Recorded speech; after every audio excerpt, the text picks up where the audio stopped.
자, 이제 여러분들 사회 파트 고려의 사회 파트 한번 살펴볼 텐데요.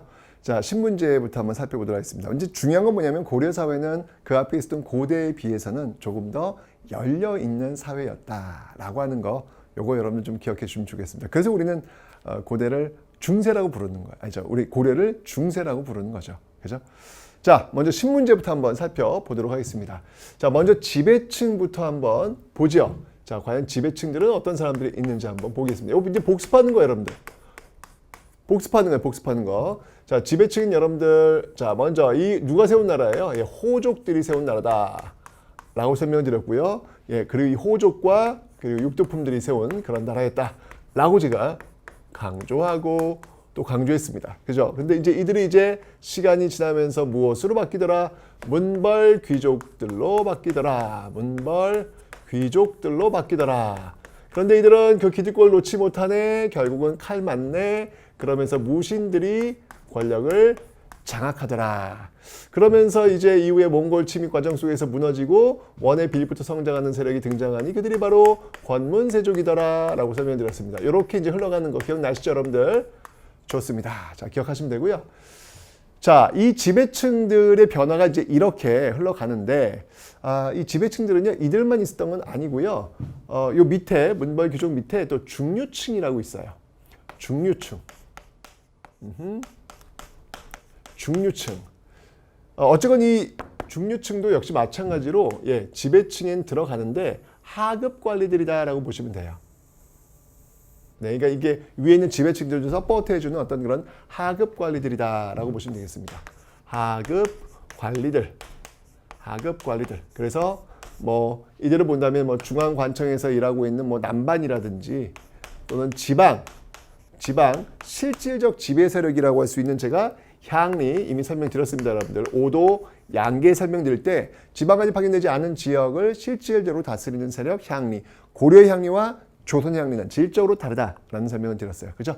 이렇게 해서 지배층이 이제 구성이 되고요. 그 다음에 이제 피지배층을 한번 살펴보도록 하죠. 자, 피지배층은 이제 어떻게 구성이 되냐면,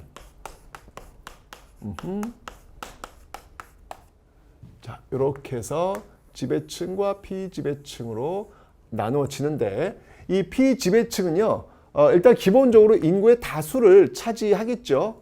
예, 인구의 다수를 차지하게 될 겁니다. 인구의 다수를 차지하는 게 누굴까요? 바로 일반 양민들이다라는 겁니다. 일반 양민들. 네, 일반 양민들이 인구의 대다수를 차지합니다. 근데 이 양민은요, 다시 두 그룹으로 나뉠 수 있어요. 자, 어떻게 나뉘는지 한번 볼게요. 자, 이들은요, 이렇게. 바로 백정과 향부곡 소민으로 나뉩니다. 백정과 향부곡 소민들로 나뉩니다. 자, 향부곡 소민들은 제가 이미 설명을 드렸던 거예요. 복습하는 거예요, 여러분들.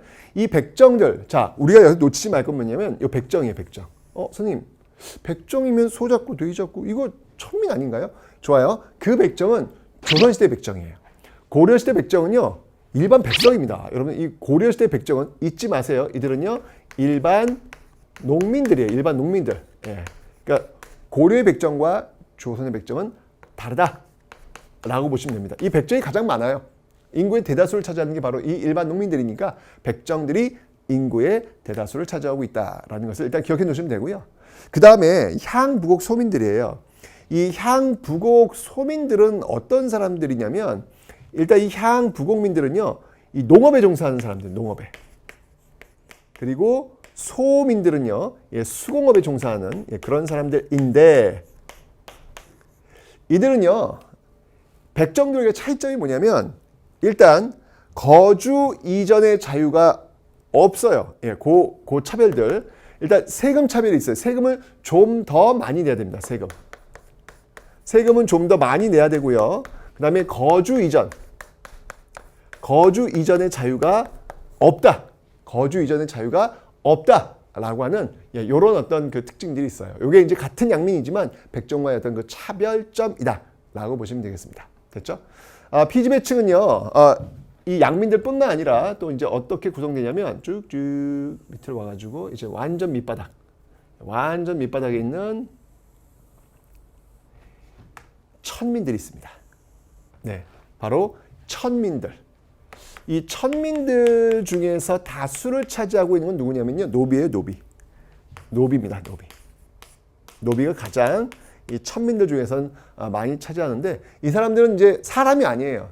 그러니까 말하는 도구라고 보시면 돼요. 말을 할 수 있는 도구. 이게 이제 이 당시 이들을 규정짓는 특징이라고 볼 수 있겠습니다.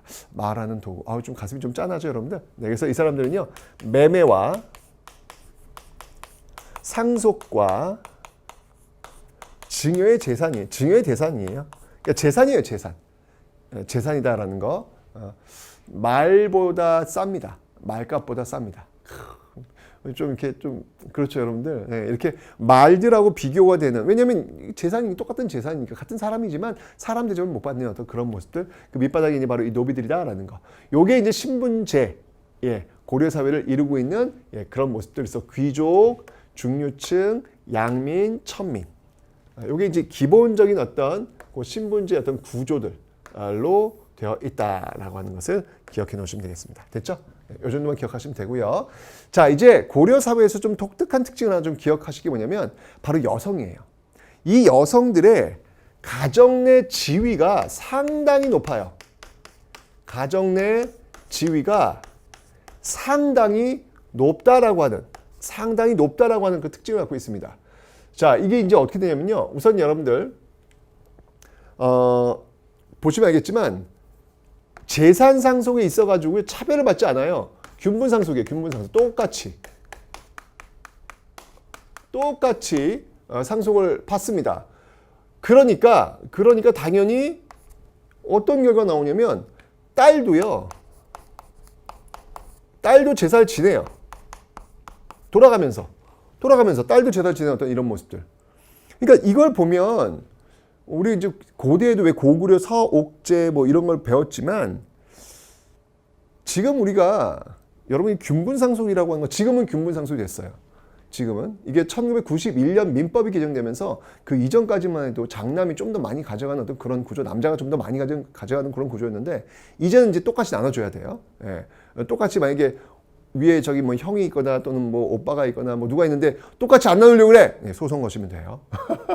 그럼 똑같이 나눠 받게 돼 있습니다. 지금 법으로 이게 규정돼 있어요. 그런데 여러분 이게 91년까지는 안 그랬다니까. 무슨 말이냐면 조선에 특히 조선 후기 장자 중심의 남성 중심의 가부장적인 어떤 그런 제도와 틀이 워낙 강고하게 굳혀졌기 때문에 이게 광복되고 나서도 계속 이어진 거예요. 그게 이제 바뀐 게 요 근래라는 겁니다. 그러니까 지금의 모습은 상당히 고려틱해진 것이죠. 고려틱해진 것이죠. 딸도 제사 지내야죠, 여러분들. 그래서 여러분들 뭐 명절 추석 때 늘 남자 집에 먼저 가는 거 이런 것도 좀 한번 우리가 좀 선입견일 수 있다는 이야기예요. 이게 이제 조선시대의 어떤 마인드라는 것이죠. 이게 결국 전통이라고 볼 수는 없는 거예요. 그래서 한 번은 남자 집에 먼저, 한 번은 여자 집에 먼저, 뭐 이런 것들도 이제 좀 우리가 좀 역사적인 어떤 맥락 속에서 우리가 좀 고민해봐야 될 지점들이 아닐까라는 그런 생각이 듭니다.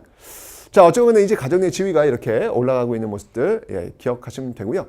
그러다 보니까 여러분들 고려 시대는 음서 제도라는 게 있잖아요. 그죠? 음서. 그래서 외가 쪽도 음서가 가능해요. 와우.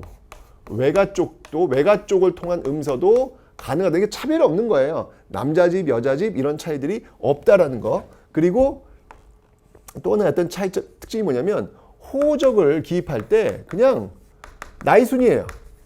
나이순. 나이순을 기입하는 거예요. 조선시대만 해도 여러분들 호적에 기입할 때 남자 우선, 장남 우선 뭐 이런 식이었는데 그렇지 않다. 그러니까 가정 내 지위는 남자와 여자가 똑같이 동등하게 이루어지고 있다라고 하는 것을 여러분들 꼭 좀 기억을 해 놓으시면 되겠습니다. 됐죠? 자, 고려의 사회 모습이었습니다.